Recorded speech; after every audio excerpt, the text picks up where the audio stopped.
with Jocelyn, where trending topics, wild reaction, and real talk collide.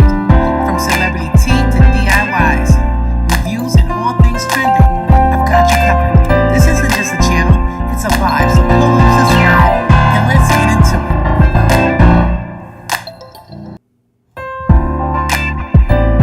Hey, welcome to Viral Vibes with Jocelyn, where trending topics, wild reaction, and real talk collide. From celebrity tea to DIYs, reviews, and all things trending, I've got you covered. This isn't just a channel, it's a vibe, so pull up, subscribe, and let's get into it.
Welcome back, YouTube. Good evening to y'all. We are back home in the studio, and we are early, and we are excited, and I am ready to go. So tonight we're gonna do part 2 to this Zakiyah Duncan case. I did some more research on her. So how's everybody doing out there? You guys are all good? So am I. So yeah, so this one, this was a house of horror. Everything and anything went down in that house. First of all, I noticed in the first one that we did, I think she was 45 and her boyfriend was 24. So I don't know what that was about. These kids weren't his children, so I don't know why somebody that young would want a woman with 9 children. Makes no sense. This whole thing doesn't make sense to me. But so I hope you guys enjoyed the content from yesterday. It's a little emotional for me. I hate hearing about children being hurt and anything like that. So I just wanted to finish this and let's see where and what happened to her. So quickly, let's see, what did I find? Okay, so we do know that Zakiyah Duncan, she was convicted by a jury on 2 counts of aggravated assault of a family member causing serious bodily injury for abuse of her twin teen children. She was sentenced to 45 years in prison. Still ain't enough. In sentencing, the court emphasized the severity of the abuse. The twins escaped in October 2022 from a home in Cypress, Harris County, Texas, handcuffed, malnourished, barefoot, partially clothed, following years of alleged confinement and torture. So let's take a look on the inside of this house of horror. I know I might be saying horror wrong. My daughters tell me I have my own language. So anyway, let's go. Let's do this. This is going to be a short one. This is not a long one. I'm going to try to get to bed a little early tonight. So here we go.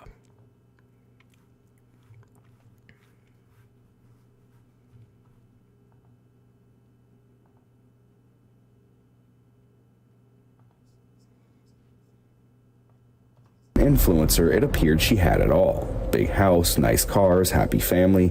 In essence, she was living the American dream. But behind those carefully curated videos, there was something so dark and so sadistic that when the truth finally came out, it would all come crashing down. The backstory behind this TikToker quickly became known as the Texas House of Horrors. Without further ado, let's discuss the vile TikTok mother known as Zakiyah Duncan 5. Well, leading up to October of 2022, Zakiyah had been posting.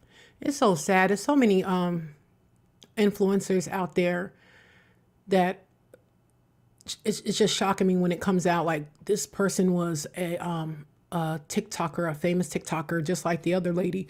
I am going to cover her story that she had took her children and basically did the same thing to them. So I think she got a lot of years. I know she got more than, I think she got 2 life sentences, but I'm gonna go over there and react to that case as well.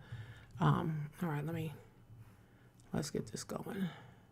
On TikTok for the better part of the past year, and throughout her time on that platform, most of her content involved herself having these fun little family moments dancing alongside her children. And in literally every single one of those videos, from the outside looking in, everything truly did seem to be perfect. However, off camera, things had quite literally been hell for an extremely long time. So to really and truly understand this story, we have to take things back an entire decade. You see, back in 2012, the then mother of 3 lived alongside her boyfriend and father of her children, Nicholas Menina. And well, one day police are notified about a child that had been dropped off to school with severe burns ranging from his waist all the way down to his toes and everything in between. It was at this time he was then rushed to the ER to receive treatment for those burns. And as all this is going on, the police head on over to the couple's home. And as they walk inside that door, they discover a baby girl has been left there all alone. What's worse is, both her hands and feet have been completely bound with duct tape, and she's been placed in extremely tight clothing. Further investigation would determine at least one of the 3 children had been forced to sleep on the bare closet floor. And while that first child was in the hospital being treated for burns, the other 2 would later be sent off and treated for bruising that was found all over their bodies. The couple was then charged with 1 count of child abuse apiece. So now we're gonna go ahead and fast forward all the way up to 2019. Zakiyah, still living in Louisiana, has since parted ways with Nicholas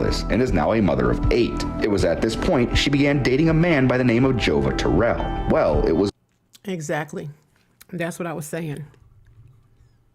Why was this boy with her? So she had 8. So he must be the father of the 9th. Let me check and make sure I'm being heard because. So she had 8. Okay, yeah, we're good. So yeah,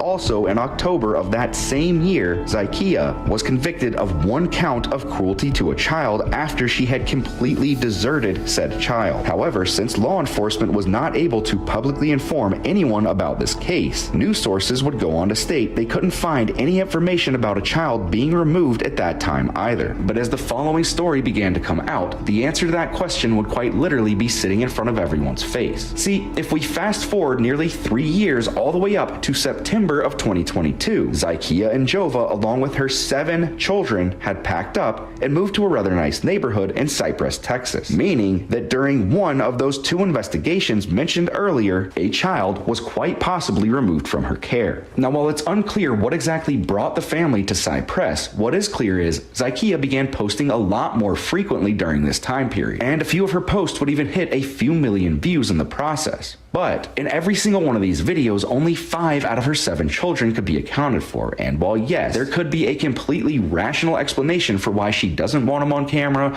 or why the teens. I be wondering sometimes, where is the other family members?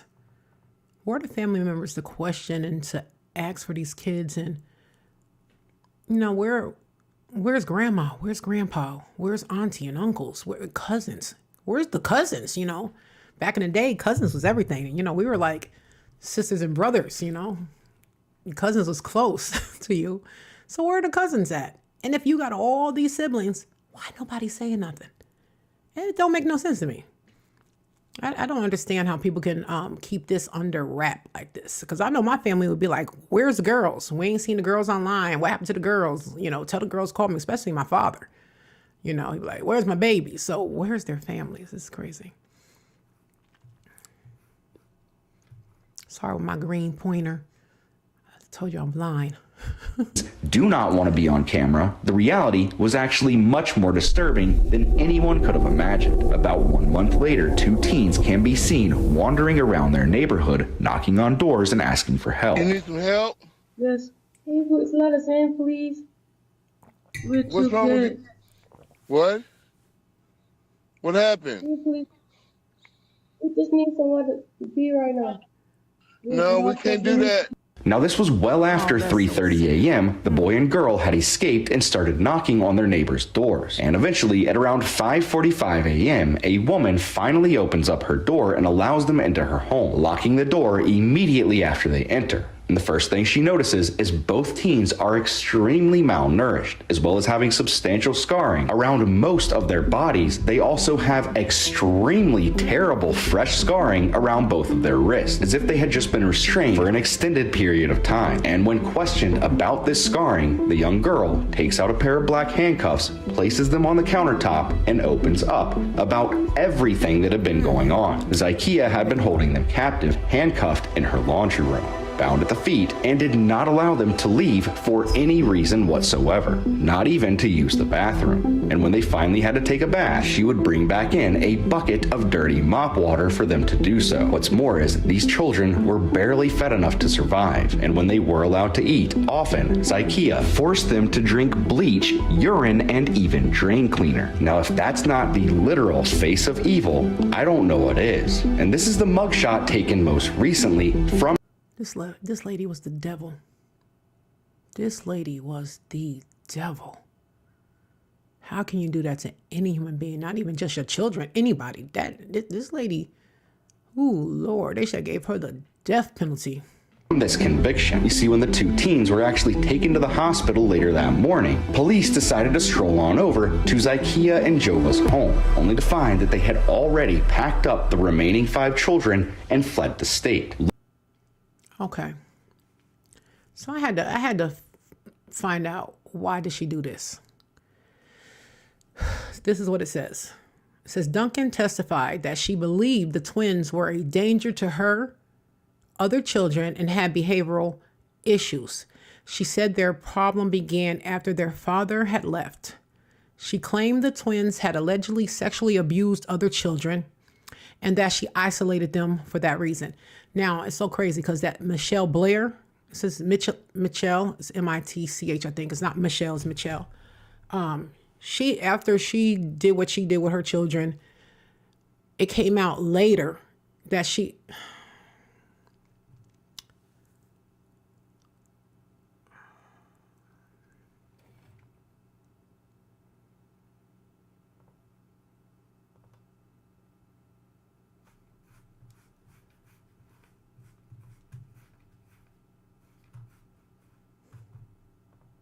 It's always something, right? Literally, her first reaction after discovering they are no longer in that laundry room is to leave them behind. Well, newsflash, this would turn out to be the same 2 kids from back in 2012. It was later determined that they had in fact been removed from Zakiyah's care back in 2012, but for one reason or another, they were returned later on that same year. And throughout the course of that entire time, from 2012 all the way up until 2022, both of those 2 kids suffered the wrath of their very own mother in the form of some extremely brutal abuse. Well, just a few short days after the 2 teens had escaped, Zakiyah and Jova were apprehended during a traffic stop near LSU in Louisiana, and the couple has since been extradited back to Texas, where Zakiyah is currently being held on a $4.5 million bond awaiting her sentence. She is currently in the process of being charged with 1 count of injury to a child and another count of aggravated assault on a minor. You see, Zakiyah's original bond amount was $1 million. This had been increased to $4.5 million after more and more details began coming out about what these kids had actually been going through. You see, further investigation determined that over the course of that entire time period, they were beaten with curtain rods, whipped with electrical cords, burned, poked, prodded, punched by Jova, forced to eat and drink corrosive substances, and under the rare occasion the two had pent-up energy from being locked up 24/7, Zakiyah would ensure they fell asleep by forcing the two to overdose on Benadryl, sometimes taking more than 20 tablets apiece. Now at this point, I'm sure a lot of you are thinking, but Slamurai, didn't you mention that one of those two children back in 2012 was in school while the other was an infant girl? And yes, you are correct, I did in fact say that. And this is where we begin to run into a bunch of discrepancies between the many news sources that started covering this case in October of 2022. And what I found across the board was that the sources that did not cover that 2012 incident specified there were only 7 children, whereas the news sources that did cover it specify Zakiyah. You know, the camera, it's been snowing here. It's really, really cold in Georgia. So I put the heat on, and I think it overloaded the camera, heated the camera out, even though it's hooked to a dummy battery. But I'm learning, so I have to put the fan on it to cool the camera down. So, all right, just wanted to let you guys know that's where I was at. That's the price about going live. You know, if it's recorded, then I could edit. But unfortunately, I like lives. So I'm going to continue doing them until I perfect them. All right, let's get back to our story time. Now the mouse pointer don't want to work.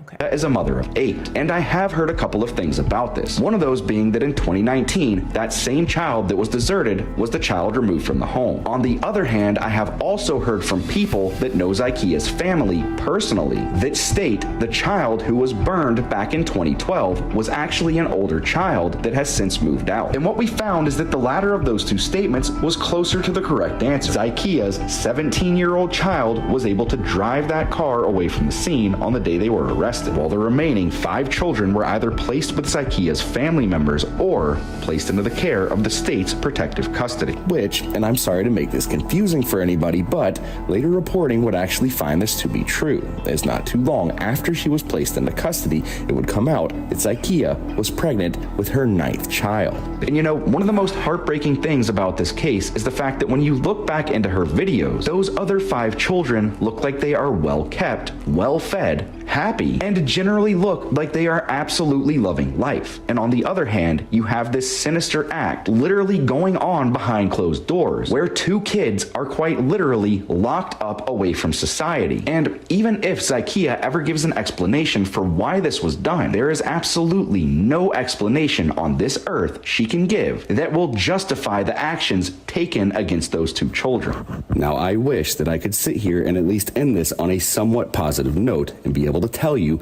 that they completely threw the book at this woman. But as of 2022, there has been no further reporting about Zakiyah's case. She is still awaiting her sentence at this time. Okay. So that's this case. So I did also found out that it said what the investigators found. It says the twins testified that the abuse they endured was systematic and brutal.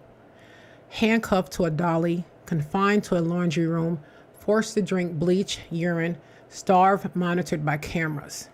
Prosecutors were unable to substantiate Duncan's claims about the twins sexually assaulting their, I don't think I could use that word on YouTube, forgive me, YouTube, SAing their siblings. Okay, in court documents, the twins also described how their mother told them stop calling her mom and that she hated them. It appears Duncan believed she was protecting her younger children, but nothing has been found.